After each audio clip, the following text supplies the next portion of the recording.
बॉम्बे का एक typical introduction था कि फिल्मी जिंदगी इस तरह की होती है। दिल्ली और बॉम्बे में ज़मीन आसमान का फ़र्क है इन टर्म्स ऑफ आर्किटेक्चर, लोग, सिटी का पेस।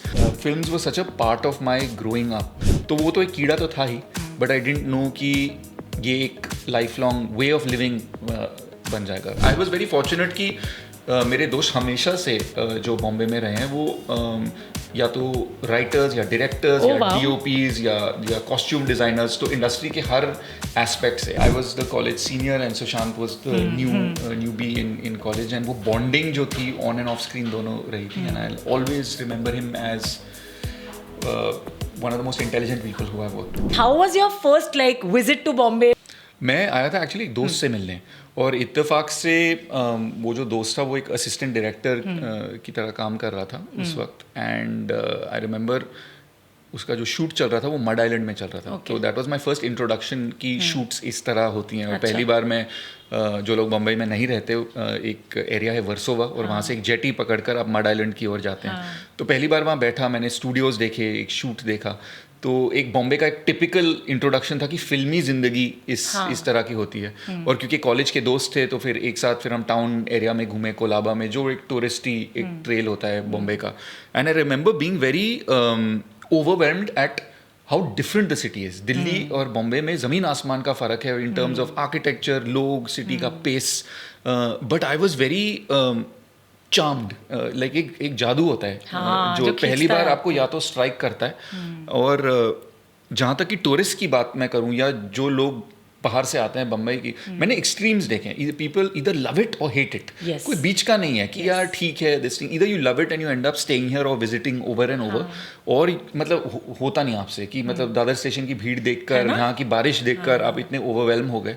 तो it's a big cultural difference, but in a good way. What was your best memory when you came to Bombay, and the worst one? क्योंकि हमें बहुत सारे rejections भी मिलते हैं till we get selected in any one role.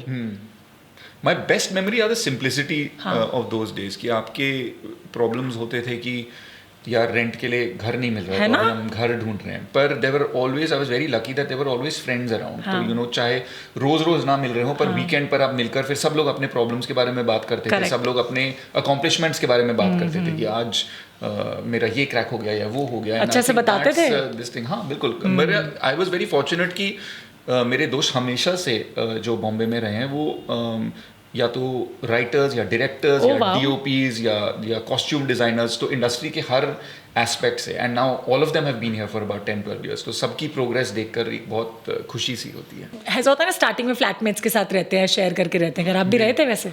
जी। कब, कौन से ईयर में? मतलब 2012 से एंड फिल्म्स रिलीज होने की काफ़ी बाद तक, क्योंकि वो फिर फ्लैटमेट एक तरह का एक फैमिली मेंबर बन जाता है बॉम्बे में। तो just because you can live by yourself, you choose to still continue to stay with them. Yes, और आपका मन भी लग जाता है फिर यहाँ पे, है ना?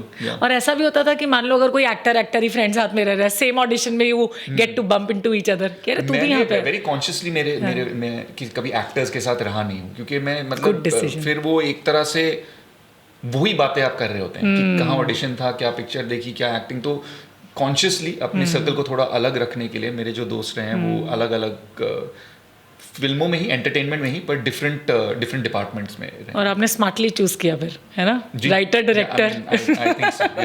अच्छी बात है। तो ताहिर फिल्मी दुनिया से इंस्पायर्ड रहते थे जब दोस्त से मिलने आए थे?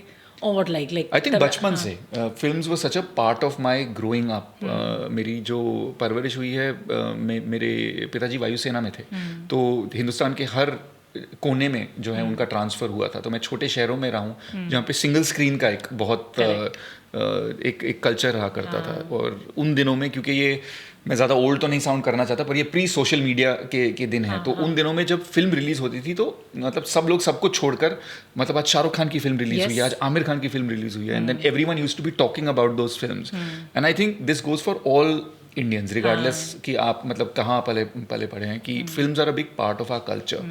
तो वो तो एक कीड़ा तो था ही, बट आई डिडंट नो कि ये एक life long way of living बन जाएगा। मैं एक प्रोफेशन नहीं मानता, it's like a way of life. तो जब तक एक्टर नहीं बने थे तो कौन थे फेवरेट एक्टर, किससे फैसिनेटेड रहते थे?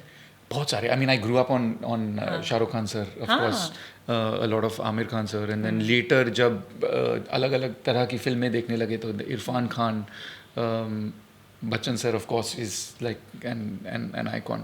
अच्छा, इरफान खान सर की एक खास बात जो है वो एक्टिंग को एक्टिंग की तरह कभी करते हुए दिखे ही नहीं, इतना एफर्टलेस, और वो बात मुझे कहीं ना कहीं आपके अंदर भी दिखती है। अरे ये आपने बहुत बड़ी तुलना कर ली, पर थैंक यू। पर उनकी कई फिल्में थी, जैसे हासिल जो उनकी डेब्यू थी, जिस नेचुरल तरीके से वो बोलते थे और एक तरह से कैरेक्टर को एम्बॉडी करते थे, I think it was par excellence. But talking about Chhichhore, how was your equation with Sushant Singh Rajput? You guys played really well in that film. The equation was actually in the script. Like I was the college senior and Sushant was the newbie in college, and वो bonding जो थी on and off screen दोनों रही थी, and I'll always remember him as one of the most intelligent people who I've worked with. Yeah. Thank you so much, Tahir, for being so nice and warm in the interaction.